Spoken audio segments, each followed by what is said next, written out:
Dr. Tersia Oosthuizen.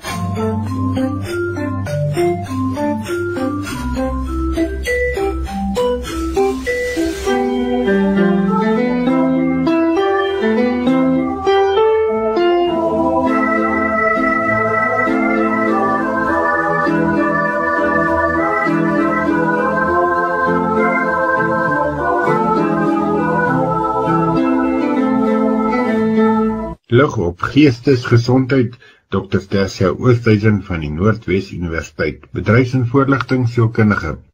Goeiemôre Willem, goeiemôre luisteraars.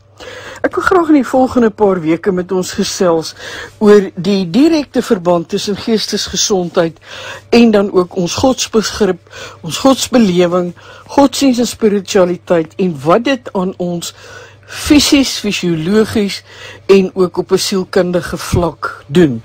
Ek weet die argument is dat ons godsbegrip en van God die Vader dikwels saamhang met hoe ek my verhouding met my aardse Vader sien of gesien het of ervaar het ensovoorts. Maar ek wil dit verder terugvat en ek wil 'n bietjie stil staan die bekende sielkundige teorie van Bowlby, wat met attachment of verbintenis te doen het, en ek wil dit graag as vertrekpunt gebruik. So in die eerste plek wil ek tog noem dat daar verskillende van hierdie soorte verbintenisse is, wat ons as babas vorm met ons primêre versorger, of dan nou die primêre objek, wat vir ons belangrik is in ons lewe. En hier kyk ons na die sogenaamde sekure of vertrouende of vasvertrouende verbintenis, of dan nou een wat angstig is, of een wat ons vermy, of dan wat gedisorganiseer is. Die vaste sekure verbintenis met ons primêre versorger is iets wat ons help om dan te vertrou, om 'n meer gebalanseerde, onafhanklike persoonlikheid, standpunt, vertrekpunt te ontwikkel, en waar ons, indien daar een of ander iets is wat 'n verhouding bedreig, ons dit maklik kan herstel en dan kan voortgaan met ons lewe.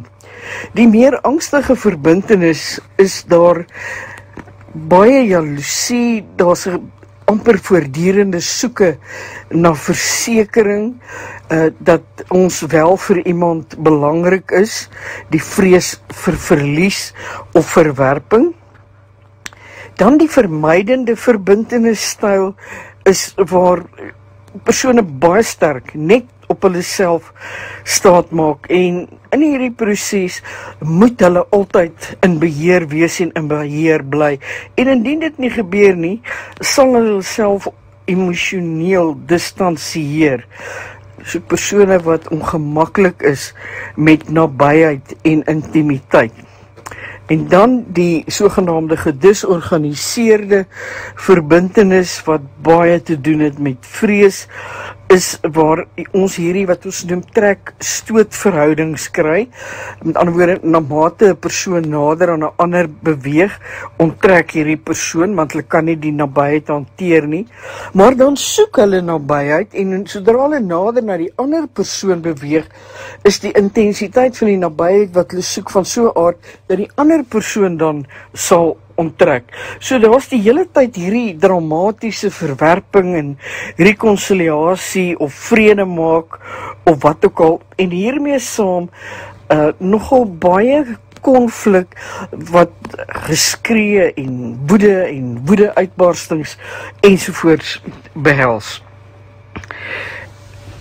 In hierdie proses dink ek is dit ook belangrik as ons dink, hoe dra ons nou hierdie oorspronklike verbintenis oor na ons verhouding met God of Godheid?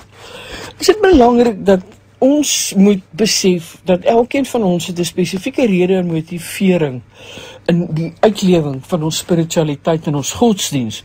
In die eerste plek is dit so dat, soos my geliefde Bybelkunde dosent altyd gesê, die religie wat op my hart beslag gelê het, dat wanneer ons in 'n verhouding tot die Godheid kom, wanneer ons daardie moment van inkeer bereik, dan begin ons as het ware van niets af die Godheid beskou en aanskou en beleef. En in hierdie proses sien en ervaar ons baie keer dan, as gevolg van dit wat die Heilige Gees doen, die Bybel en wat daar geskryf staan, niet. Dis anders, dis vars. Dit is as het ware werklik 'n nuwe wêreld wat vir ons oopgegaan het, waarbinne ons begin funksioneer. Maar ons staan nog met ons voete helaas op die aarde. Soos iemand een keer gesê het, don't be so heavenly minded that you know earthly good. Wat ek eintlik maar net hiermee probeer sê, ons begin met hierdie opgewondenheid en ons begin nou meer van die Godheid leer. En dis lekker om hierdie vrede, hierdie andersheid van behoort te ervaar. Maar nou is daar ook die saak van, toe ek op daardie punt gekom het, wat ek tot inkeer gekom het, bekering, wat ons dit ook wil noem, was dit vreesgedrewe? Ek het na hierdie, noem het nou maar preek of boodskap geluister, waar ek amper letterlik in die hel ingepreek was, of was dit waar ek werklik God se genade besef en ervaar het? En dit bring my uit by ons psigobiologiese belewenis van die Godheid. Baie dankie, Tersia. Willem, luisteraars, ja, net soos in enige gewone verhouding wat ek met 'n ander persoon het, is my godsbelewing en my uitleef van godsdienst of spiritualiteit ook iets wat ons noem 'n neuroaffektiewe voetspoor in ons lewe laat. En dit bring my terug by wat ek nou net gesê het. As my inkeer, my bekering tot dit wat die Godheid vir my bied, van so aard is, dat ek besef, maar dis eintlik 'n genadewerk, dan gaan dit verder as net 'n teologiese handeling, as ek die woord so kan gebruik.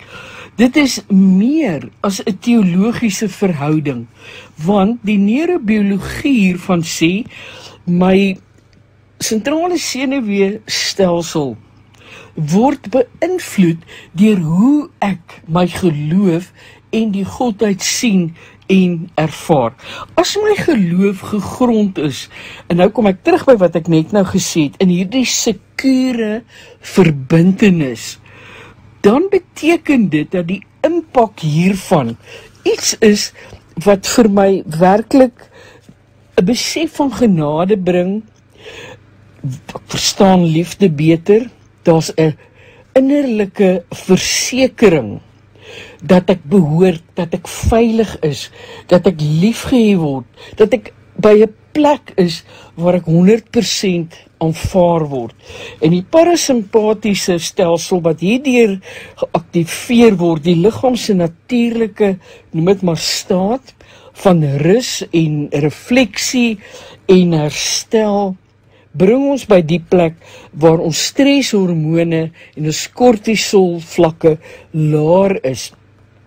So ons is meer geneig om dan betrokke te wees in begripvolle aksie, waar ons met meer buigsaamheid sal dink en optree.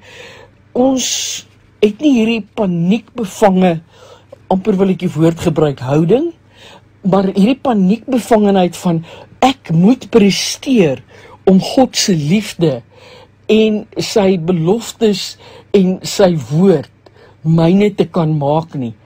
Ek kan net wees wie ek is en hy aanvaar my. In kontras hiermee kom ons dan by die persoon wat nie hierdie sekere of sekuur verbintenis gehad nie. Ons kyk na die angstigste, die vermydende en die gedisorganiseerde. Vir wie hulle verhouding met God 'n prestasiegebaseerde verhouding is. Ek moet soveel uur per dag bid, ek moet soveel uur per dag die Bybel lees, ek moet soveel keer in die week in die kerk wees, ek moet die biduur bywoon, ek moet al die eredienste bywoon, ek moet nie noodwendig televisie kyk nie, daai tyd kan ek dan nou eintlik gebruik om te bid en Bybelstudie te doen, ek moet my nie ophou met gewone gesprekke nie. So met ander woorde, ons kry hierdie ekstra afskeiding van hierdie stresshormone waarvan kortisol uit die aard van die saak een is. En nou word ons godsdienstoefening rituele. Ek moet soveel van dit doen, ek moet soveel van dat doen. Dit is hoe ek moet praat, dit is hoe ek moet doen. En ek wil ons moet baie mooi verstaan, ek praat nou nie hiervan waar ons besef, ja, daar's die vrug van die Gees en dit wat ons koppel aan 'n geesvervulde lewe nie. Ek praat hier van daardie doen, waar ek moet doen, en ek moet, en hoor die woord moet, ek moet, anders gaan ek nie goed genoeg wees vir die godheid nie. Net soos wat ek moet, anders word ek nie deur ander mense aanvaar nie. Met ander woorde, daardie angs, daardie jaloesie amper, in terme van, en nou lees ek dalk nog 'n Bybelvers wat praat van, dat God is 'n jaloerse God. So met ander woorde, my interpretasie van die woord, kom nou deur die lig en die gevoel en die belewenis van hierdie verbintenisstyle. Wat ek eintlik hiermee probeer sê is die volgende. Dan moet ons 'n bietjie gaan reflekteer. Waarom en hoe ek my godsdiens en my spiritualiteit uitleef? En moet ek gaan self ondersoek doen, en waar ek my miskien betrap op baie ernstige, verpligte rituele, en ek sê weer, ek ontken nie hiermee die feit dat die Heilige Gees in ons werk nie. Ek dink net hierdie vreeslike verpligte rituele, wat baie mense sê, godsdienst word 'n kruk vir mense, veroorsaak dat ons die genade en die vrede en die liefde en die harmonie wat God uiteindelik vir ons bedoel het in ons verhouding met hom mis. En dit is wat 'n direkte impak dan op ons parasimpatiese stelsel het en wat ons ook sielkundig beïnvloed. Ek hoop dit maak sin. Ek gaan nog 'n bietjie meer hieroor praat in die volgende weke. Intussen mag elkeen 'n geseënde week hê. Dit was dan Dr. Tersia Oosthuizen met lig op geestesgesondheid. Goeiemôre Willem, goeiemôre luisteraars. Ek wil graag in die volgende paar weke met ons gesels oor die direkte verband tussen geestesgesondheid en dan ook ons godsbegrip, ons godsbelewing, godsdienst en spiritualiteit en wat dit aan ons fisies, fisiologies en ook op 'n sielkundige vlak doen. Ek weet, die argument is dat ons godsbegrip en van God die Vader dikwels saamhang met hoe ek my verhouding met my aardse Vader sien of gesien het of ervaar het ensovoorts. Maar ek wil dit verder terugvat en ek wil 'n bietjie stil staan die bekende sielkundige teorie van Bowlby wat met attachment of verbintenis te doen het, en ek wil dit graag as vertrekpunt gebruik. So in die eerste plek wil ek tog noem dat daar verskillende van hierdie soorte verbintenisse is wat ons as babas vorm met ons primêre versorger of dan nou die primêre objek wat vir ons belangrik is in ons lewe. En hier kyk ons na die sogenaamde sekure of vertrouende of vasvertrouende verbintenis, of dan nou een wat angstig is, of een wat ons vermy, of dan wat gedisorganiseer is. Die vaste sekure verbintenis met ons primêre versorger is iets wat ons help om dan te vertrou, om 'n meer gebalanseerde, onafhanklike persoonlikheid, standpunt, vertrekpunt te ontwikkel, en waar ons indien daar een of ander iets is wat 'n verhouding bedreig, ons dit maklik kan herstel en dan kan voortgaan met ons lewe. Die meer angstige verbintenis is daar baie jaloesie, daar's 'n amper voortdurende soeke na versekering dat ons wel vir iemand belangrik is, die vrees vir verlies of verwerping. Dan die vermydende verbintenisstyl is waar persone baie sterk net op hulle self staat maak en in hierdie proses moet hulle altyd in beheer wees en in beheer bly. En indien dit nie gebeur nie, sal hulle self emosioneel distansieer. So persone wat ongemaklik is met nabyheid en intimiteit. En dan die sogenaamde gedisorganiseerde verbintenis wat baie te doen het met vrees, is waar ons hierdie wat ons noem trek-stootverhoudings kry. Met ander woorde, na mate 'n persoon nader aan 'n ander beweeg, onttrek hierdie persoon, want hulle kan nie die nabyheid hanteer nie. Maar dan soek hulle nabyheid en sodra hulle nader na die ander persoon beweeg, is die intensiteit van die nabyheid wat hulle soek van so 'n aard dat die ander persoon dan sal onttrek. So daar's die hele tyd hierdie dramatiese verwerping en rekonsiliasie of vrede maak of wat ook al, en hiermee saam nogal baie konflik wat geskree en woede uitbarstings ensovoorts behels. In hierdie proses dink ek is dit ook belangrik as ons dink, hoe dra ons nou hierdie oorspronklike verbintenis oor na ons verhouding met God of Godheid? Is dit belangrik dat ons moet besef dat elkeen van ons het 'n spesifieke rede en motivering in die uitlewing van ons spiritualiteit en ons godsdiens. In die eerste plek is dit so dat, soos my geliefde Bybelkunde dosent altyd gesê, die religie wat op my hart beslag gelê het, dat wanneer ons in 'n verhouding tot die Godheid kom, wanneer ons daardie moment van inkeer bereik, dan begin ons as dit ware van niets af die Godheid beskou en aanskou en beleef. En in hierdie proses sien en ervaar ons baie keer dan, as gevolg van dit wat die Heilige Gees doen, die Bybel en wat daar geskryf staan, nuut. Dis anders, dis vars. Dit is as dit ware werklik 'n nuwe wêreld wat vir ons oopgegaan het, waarbinne ons begin funksioneer. Maar ons staan nog met ons voete helaas op die aarde. Soos iemand een keer gesê het, don't be so heavenly minded that you know earthly good. Wat ek eintlik maar net hiermee probeer sê, ons begin met hierdie opgewondenheid en ons begin nou meer van die Godheid leer.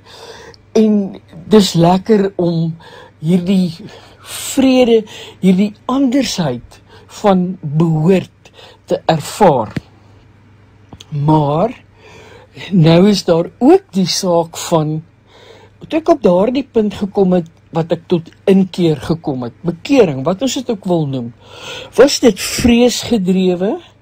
Ek het na hierdie, noem het nou maar preek of boodskap geluister, waar ek amper letterlik in die hel ingepreek was, of was dit waar ek werklik God se genade besef en ervaar het? En dit bring my uit by ons psigobiologiese belewenis van die Godheid.